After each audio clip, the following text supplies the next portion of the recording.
All right, hello wine drinking people. Today is Thursday, the 8th of January. Getting ready to drink some Chateau Lafite tomorrow night.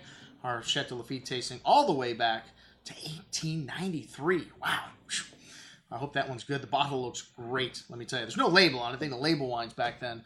But, you know, we like to start the year out right here. And Chateau Lafite back to 1893 sounds pretty good to me. Anyways, we've got a number of great tasting. Check out our calendar of events because a lot of our stuff sells out 2 weeks before the event sometimes.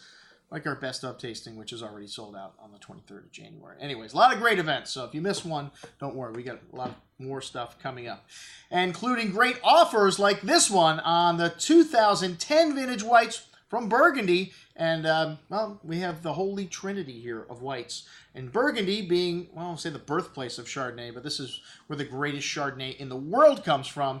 And the three greatest regions within Burgundy for Chardonnay, to me, Chassagne, Pellini, and Meursault. And Chassagne and Pellini both carry the name of the most famous Grand Cru, Le Montrachet or Montrachet, depending on which side of the border you're on, Chassagne or Pellini. And that's why they have it attached to their name. Meursault has no Grand Crus, so Meursault Village, just by itself, is just Meursault.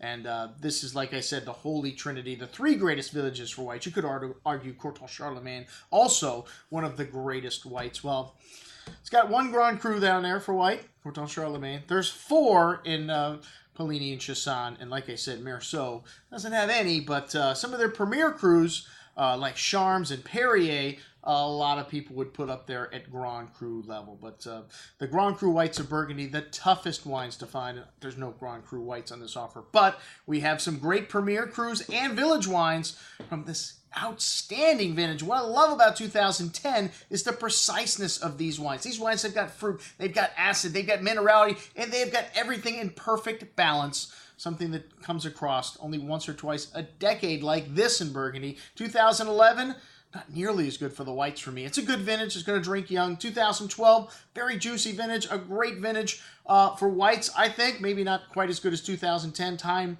will tell. But very short.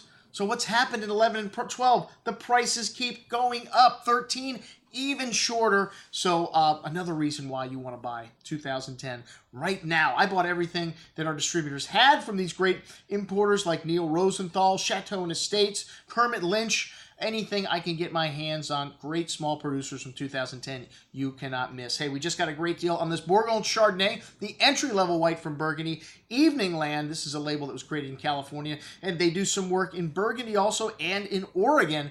An outstanding little wine on sale for under $15. You won't be able to find Burgundy Chardonnay under $15.